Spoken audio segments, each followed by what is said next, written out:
Welcome to Leading with Purpose, the podcast that's dedicated to helping you become the leader you aspire to be. Join us on a journey of self-discovery, empowerment, and inspiration as we explore the world of leadership and personal growth. In each episode, we will explore the art and science of effective leadership, bringing you insights, stories, and strategies from experts and thought leaders across various industries. And now your hosts, Marie Bornheimer, Maisha B. Hoye, Janelle E. Taylor, and Dr. Sharon H. Porter. Welcome to Leading with Purpose, the podcast that's dedicated to helping you become the leader you aspire to be as you lead, empower, inspire, and achieve. I am Dr. Sharon H. Porter, Editor-in-Chief of Vision and Purpose Lifestyle Magazine. Hi, I'm Maisha B. Hoye, owner of BSHG, which manages Maisha's LemonadeStand.com, Qbob.com, and Customer First Marketing. And I'm Marie Bornheimer, founder and impact leader for Mission Inspired Consulting. And we are excited to have our guest, Miss Gina Schaefer. She is the founder and co-owner of 13 hardware stores located in Washington, D.C., Baltimore, Maryland, and their suburbs. She and her team of 300 have helped millions of customers shop right where they live in their urban communities, despite continuous pressure from bigger, stronger competitors. Gina is a professional speaker and a storyteller. She engages audience on topics that includes competing in a male-dominated field, building strong corporate culture, business succession planning, and all things small business. Welcome to the podcast, Miss Gina Schaefer. Thank you so much. I'm really happy to be with you ladies. Yes, we are super excited to have you and just to learn about everything that you're doing. And I'm just going to start out by asking you to please share with your journey to becoming the founder and co-owner of 13 hardware stores. Doesn't everybody do that, Dr. Sharon? Not everybody. So I'll give you the 2-second version, maybe 2-minute version. I moved to Washington, D.C. from Ohio in 1993, and I got a job working in working for a nonprofit, and I ended up leaving D.C. to go to Brazil. And I came back from Brazil speaking Spanish and Portuguese, and I went to a liberal arts school, so back up for 2 seconds. And I say that to say we were sort of right at the cusp where computers were a thing. So I came back from Brazil with these language skills, but I didn't have any computer skills. And I met this woman who was at a tech company who had convinced IBM Latin America for their project that they needed someone who spoke Spanish and Portuguese. This woman went on to become my idol because, I didn't know how to turn on a computer, but she got me a job. And so I had a tech job and then another tech job and another tech job. Basically during the mid-90s when everything was booming and busting, I got laid off 3 times. In the process, I had moved to a neighborhood called Logan Circle in Washington, D.C. And Logan Circle has such a special place in my heart, but it had been destroyed by the riots when Martin Luther King was assassinated. And it kind of went dormant. All of the businesses, the majority of the businesses left. About 300 moved, 300 businesses closed after the riots. And a lot of people just left town. And it was super diverse and vibrant and, a great part of Washington until that point. And then for a couple decades, it just sat dormant. But it was an inexpensive place to live. And so people started moving east in DC to find cheaper housing. And here I was, I was 27 years old. I didn't have a dime to my name. I kept working for companies that laid me off. But I bought a place in Logan Circle and everybody wanted a hardware store. And so the last time I got laid off, I said, that's it. I'm going to open my own business. Everybody in this neighborhood wants a hardware store. Why can't I open a hardware store? And that's exactly what I did. But we used to joke, we got really involved in the community association. We used to joke that our toilet was always running, our pictures were on the ground, and we lived in the dark because none of us wanted to get into our car to go to the suburbs for picture hangers and light bulbs and flappers. And why couldn't I own a hardware store? Wow, I love that. And that's really taking obstacles and turning them to opportunities. Yes. So I love that. And that had to be in the 90s. Yes. Because I remember learning how to email. Somebody telling me, okay, you put the subject here. I remember that vividly. Thank you I feel solidarity now for not knowing anything about computers. Absolutely, absolutely. So thank you for that. You're welcome. Your journey is similar to my journey, except for it started in high school where I said, I don't need to type because I'm never going to be anyone's secretary. Yes. And here I am typing every day. So we learn. Yes. But what came first? Your business savvy, your fearlessness, your acumen? Like, how did it all come about where you said, I opened the business, but then you grew it to be so successful? When I think back on, 2003 was when I opened the first location. And about 3 months after I opened, my husband joined me. So we've been business partners ever since. And I think I used to say that I was dumb and that's how we grew. And I realized how unfair that is to myself. I was very naive, which I think a lot of entrepreneurs start out with a lot of naive tendencies. I didn't know what I didn't know, and I couldn't let it stop me because I opened this brick and mortar location that was 6,000 or so square feet. That first one was pretty tiny, but it had 25,000 items, and I didn't know what any of them did. I mean, I hadn't used any of them. I hadn't seen most of them. And then layer on top of it, I've got to take care of customers and I've got to hire people and take care of the team and learn how to run a cash register. And so I think a little bit of it was just, I don't know. I'm just going to do it. I'm not sure how you phrased it, but I no longer think that it's because I was dumb. I think it's because I just had a lot of guts and I had taken out a big loan. I had made this commitment to the neighborhood. I had hired these people I wanted to pay. And so I had to figure it out. Yeah, I don't call it naive. I call it fearlessness. That's what you said. Yes. Yeah. I was fearless. Fearlessness. I mean, I think you're absolutely right. You say, I'm going to do this. I'm going to start a business. But none of us really know all that it takes unless you grew up in a family-owned business, right, or something was put down to you. So congratulations to you. You did it. You did a great job. Thank you. Yeah, I think, you learn things as you go and you learn them when you're ready for that next step. We had, so we're a member of the Ace Hardware Cooperative. And so when you would come into my store and you would pay with a credit card, and there were much fewer credit card transactions at that time, the credit card processing went through the back end to the Ace corporate office in Chicago. And I remember getting a call like 5 months in or something from this very nice woman in the finance department. She said, hey, we have $100,000 of your money. Do you want it? Like, I wasn't even smart enough to know where that money was going. And I was like, oh yeah, that'd be really helpful right now. So like, clearly that's something I should have known before, but the world wasn't ending. I was still somehow able to pay the bills. And I learned that thing when I needed to learn that thing. And I bet you never left $100,000 in system again. I never forgot that lesson or forgot what to do after that.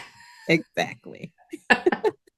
So building off of what you just described is this opportunity for you to continuously be learning as you are building a business. I would love to talk a little bit about the key ingredients for building the team inside of your business and what it was like to work together to ultimately grow and thrive as a business in your community, knowing that you didn't have it all figured out either. No, there was definitely a fake it till you make it aspect.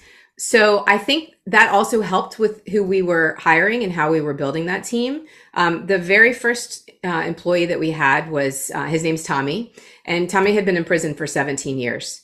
And when we completed our application, or we probably found one, through a government agency, it was still legal at the time to ask if you had a felony record, which I think the box has been banned, if not in all states, most states. And I thought that was a rude question, which people think is a little crazy that I thought it was rude, but I did. And so we took it off the application. And so Tommy applied And I like to think that I would have given him a job anyway, but I didn't have that piece of knowledge, which I think is very detrimental to a lot of people trying to get a job. And we hired Tommy, and he worked with us for 11 years. And when I tell you I loved that man, he had a key to my house. I gave him a dog that I had no time to take care of because he loved that dog. I visited his mother, like all of these things that just made me from the very beginning realize that I could have very serious non-traditional teachers with backgrounds that were nothing like my own, who would help build the business. And so he was a big part of that. And then the second hire is a guy named Shane, and Shane was in recovery for a crystal meth addiction. And the Whitman Walker Addiction Services Program happened to be down the street. And so a lot of the folks who eventually started applying for jobs were in that recovery program. So again, it was a second big moment of empathy for me, learning about folks who are different than me or having very different life experiences, but learning from them about how to be good at customer service, how to be a good leader. And so looking back, Dawn, I don't think that I at the time realized what it was teaching me or how valuable those lessons were for me. But now, it's easy for me to put some of the dots together. And then we opened the second store 2 years later. And we knew at that point that we wanted someone who was in the first location to manage the second location. And Jen was a cashier. She lived in the building behind the store. She had never run a retail business before. She came in one day, she said, I need extra money. Can I be a cashier? And 2 years later, we said, we want you to manage our second location. And that set us on a path of opening one a year for 10 years, taking a manager from a teammate from an existing location and making them a manager at the next one. And so I think we sort of fell into that as our growth and then used it continuously until we got a little more formal once we got a little bit bigger, but it worked. You offered these individuals an opportunity where many people would have turned them away. And that trust that you built so quickly made them want to work hard for you.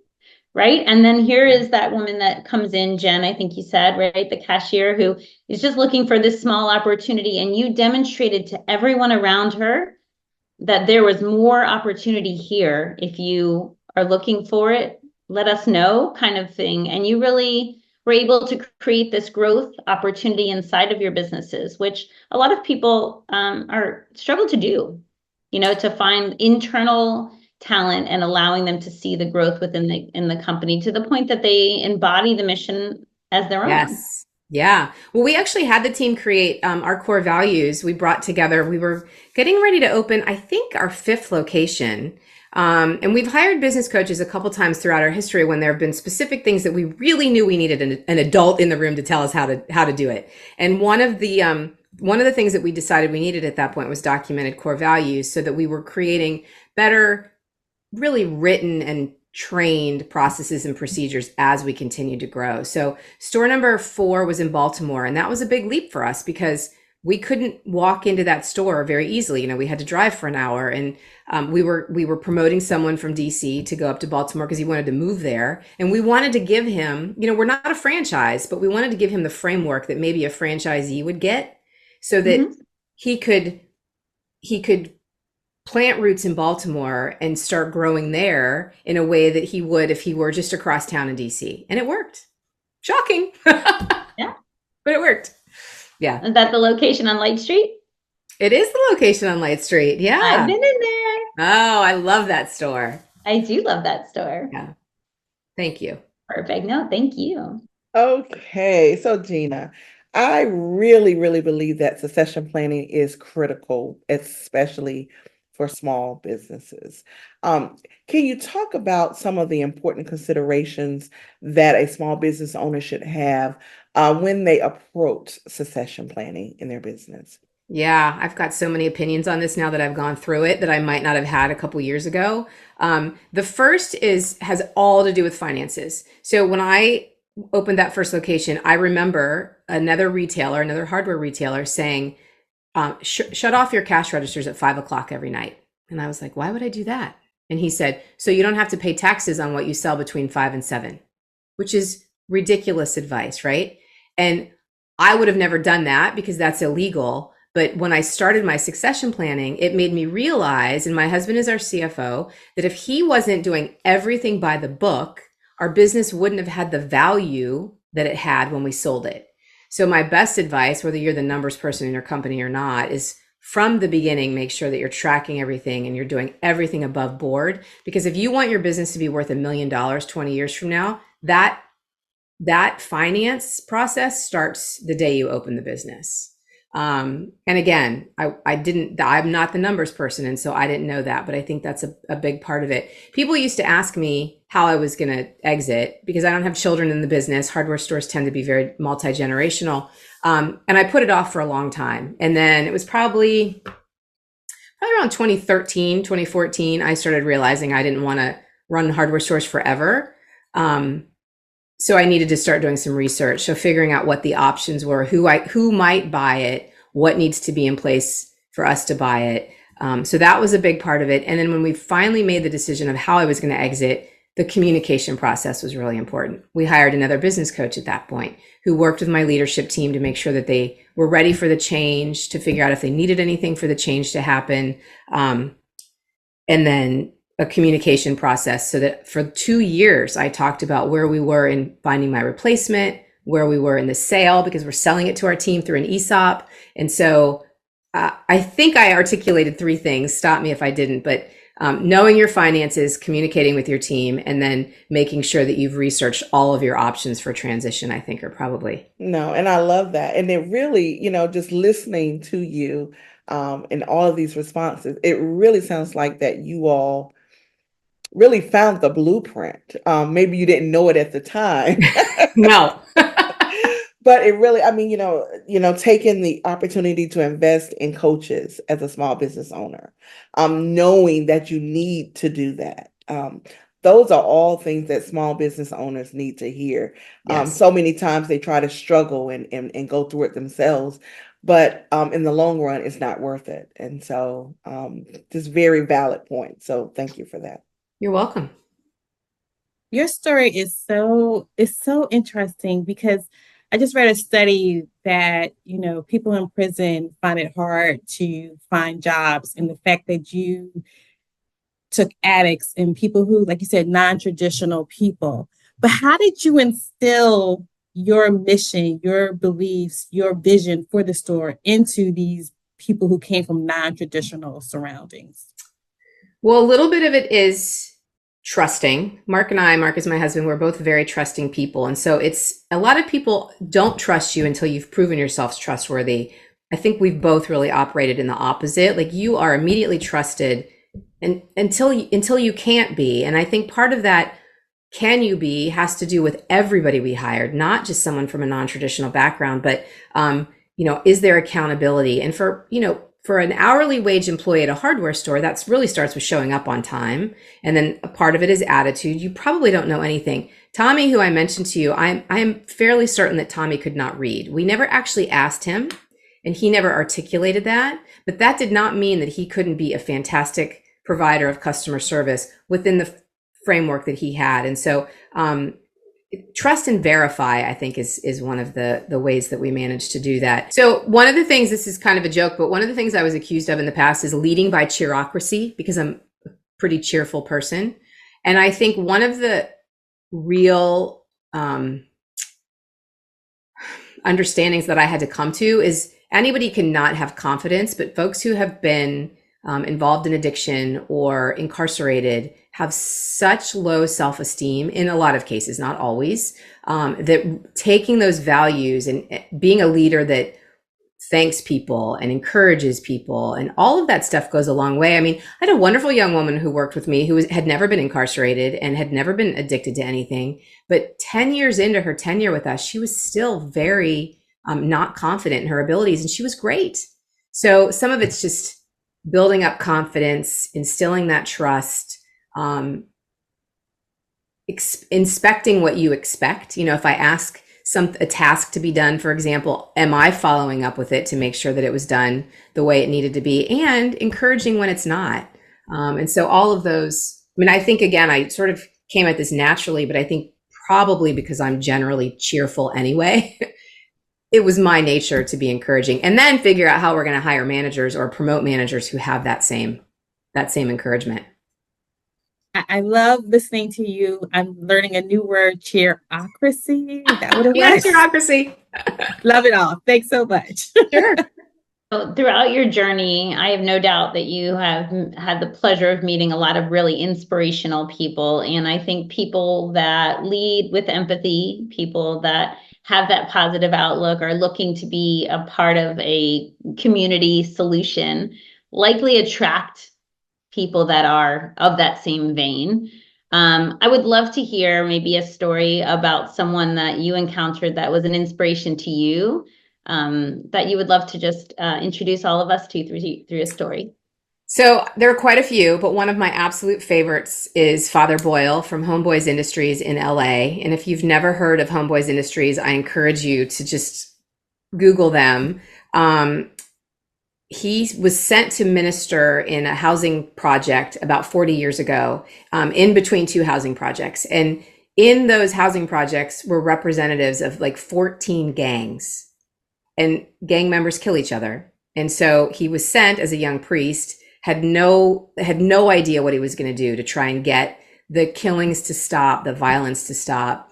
And one of the things he realized is that people needed jobs. And so he actually started businesses so that he could hire, he calls them the homies and the homegirls, so he could hire them to run these businesses. And, you know, all these years later, it's like a 20 or $30 million nonprofit. They have a huge educational facility. He's written several books, including Tattoos on the Heart, which is one of my favorite books ever. So I dog-eared his books. I read back through them when I need inspiration. He is a beautiful storyteller. And he said in one of his books, even gangs have a culture, which everybody might know that. But when I read this when I was much younger, it kind of hit me over the head. Like, oh, you can let it happen organically, or you can nurture it with values and good leadership and all of these things, so you don't end up in a culture that anybody would, you know, a gang, in my brain, at least, a gang culture is completely opposite of what anybody wants. But you can see where it can go awry if you're not paying attention to it. So yeah, read Tattoos on the Heart and look up Homeboys Industries. I definitely will. No, thank you. And I always love to hear about new stories and new individuals that maybe the unsung heroes that we haven't had the pleasure of hearing about in our everyday experiences. And so I'd love to elevate his story and his voice. So I'll check it out for sure. He's great. Yeah. My favorite podcast too is Ear Hustle. If you haven't heard of Ear Hustle, it was started in San Quentin prison, and they their 14th episode actually, and those folks are huge inspirations for me. I mean, the things that they have made me think about that I never would have thought about has been super impactful in my life. Oh, beautiful. Thank you, Gina. Gina, so my final question is really about the future of retail, particularly with small businesses in urban communities. We know that big box stores, online, you know, all these Yes. different competitors are out there. How do you envision the future of retail for small businesses? I used to say that I woke up every morning with a chip on my shoulder because I knew that I had to figure out how, as a small person in a small business, to compete. And you know, there's no crystal ball. I do keep thinking that because we're urban and people walk to our stores in many cases, and because cities are still vibrant places, that we will continue to have a place in the convenience market. It's like going into 7-Eleven for a gallon of milk versus a really huge grocery store. I want people to think of us as that easy in and out option if we're in their neighborhood. And I also think that we have to morph or pivot into new things all the time. And so really embracing online shopping, customer pickup, delivery services, some of the other services that you can't find. Like, for example, you can't go to a big box store and get a piece of glass cut for your window anymore. It's not something they do. Well, we do that.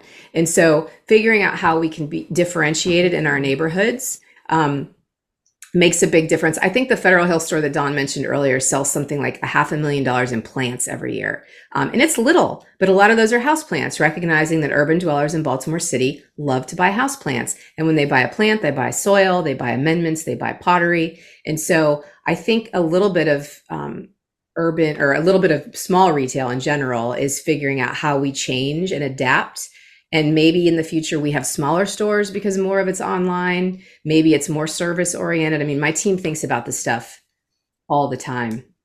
But yeah, it's a little scary. I'm not gonna lie. No, I can imagine. I really can. And I think that things really changed after COVID because people saw that you could do things differently. And Yes. so a lot of those practices and habits that we actually got used to stayed on after Yes. COVID. Yeah. Because now I'm the, order and pick up girl now. Yes. Yeah. That's my So jam, some right? businesses still making money because you do that, right? But Absolutely. how does the physical space look differently? Yeah. Absolutely. So I love that forethinking, and also the pivot and the uniqueness of the items that you need. Yeah. And being in the community has its advantage as well. So It does. So that's a very good point because I think I really want customers to understand the value of their Main Street. yes. I may have said this to you in the past, but in some of my presentations, I ask the audience to close their eyes and think about a Main Street that they really love.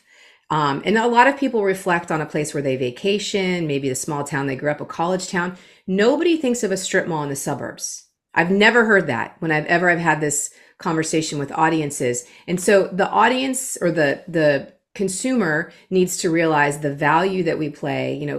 Neighborhoods with vibrant retail stores are not dangerous because there are people there all the time. There are lights on, there are no broken window or broken lights in windows. And so it's important for us as consumers to remember how we also support the community in supporting the community. The community. That's right. Yeah.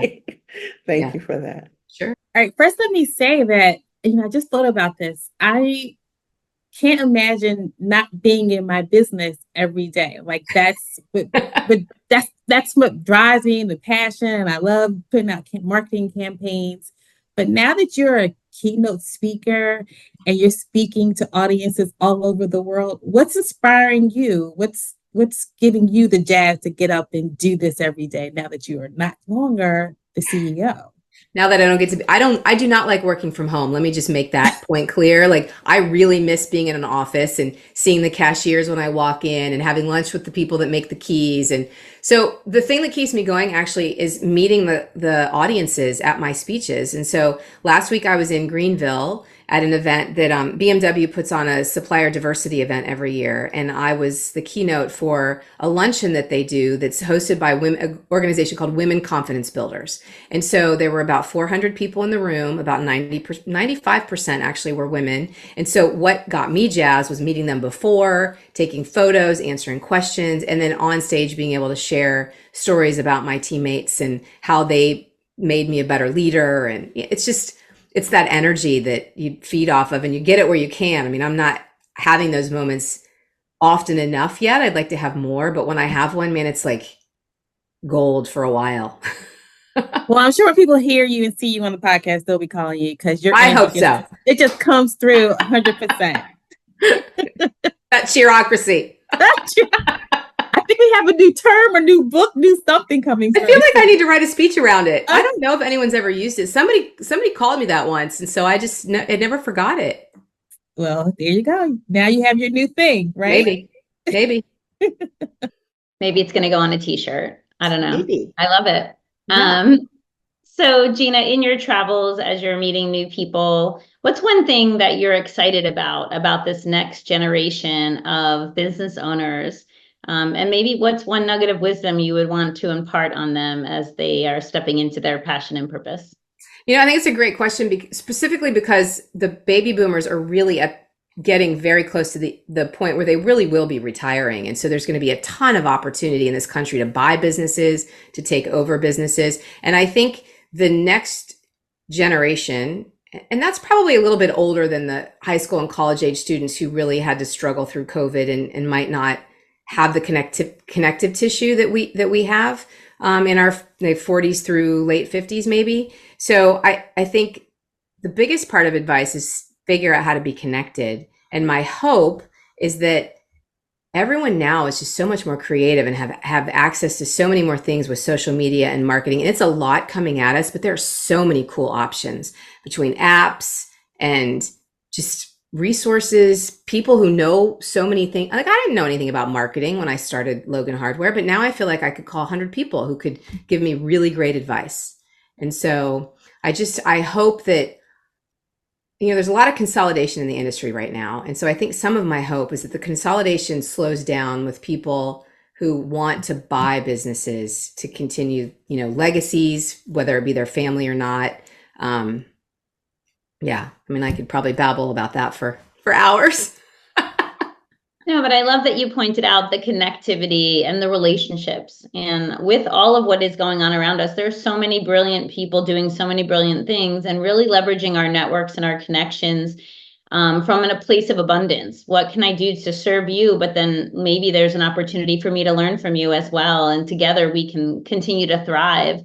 And cheering each other on along the way, and having that network of people really pays off tenfold over time. And so investing time in that and not feeling like you're on this solo journey as a new business owner or entrepreneur will be of great service, I think, to them. So thank you. I think it's remembering that you're going to learn something from everybody who crosses your path if you're looking for that nugget, and not being afraid to connect and ask questions. And there was a speaker at that event in Greenville who encouraged every young woman in the room, everyone in the room, frankly, to meet at least 10 people that day. So even if you just say hi, make sure that at the end of the day, you've at least shook hands. I forgot my vocabulary. And that even if you don't exchange business cards, that you smiled and said hi to somebody. 10 people knew. And I thought, if people aren't doing that, they're missing out on a lot of opportunity. This is a little bit of a tangent, but it must have been 2008-ish, I sent a card to a hardware store owner in town who I'd never met.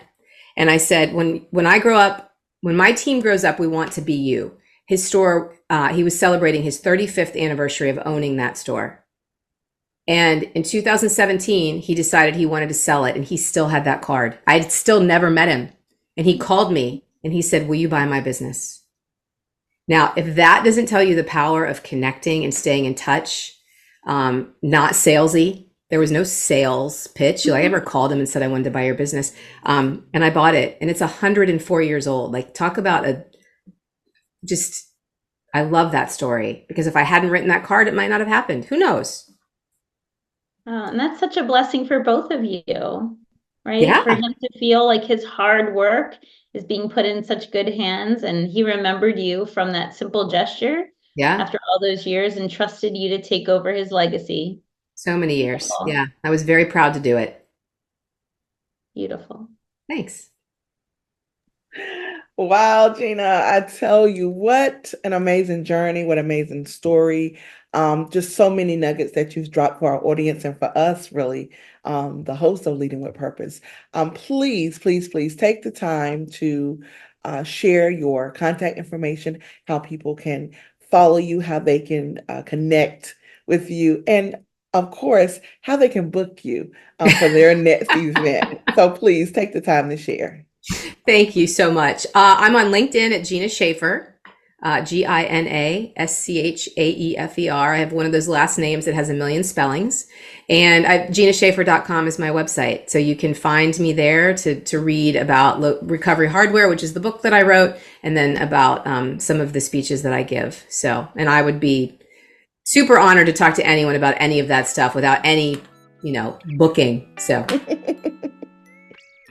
I love it. I love it as well. Thank you for joining another episode of Leading with Purpose podcast. And again, I am Dr. Sharon H. Porter. I am Maisha B. Hoye. And I am Marie Bornheimer. As you navigate your journey in leadership, remember that leading with purpose is not just a philosophy, but is a commitment to making a greater impact. And if you enjoyed today's episode, please share it with your network. And don't forget to subscribe so you will never miss an opportunity to explore the intersection of leadership and purpose. Continue to lead, empower, inspire, and achieve. And until next time, lead with passion, lead with a positive intention, and by all means, continue to lead with purpose. Thank you for joining the Leading with Purpose podcast. Please join us every Monday for a new episode.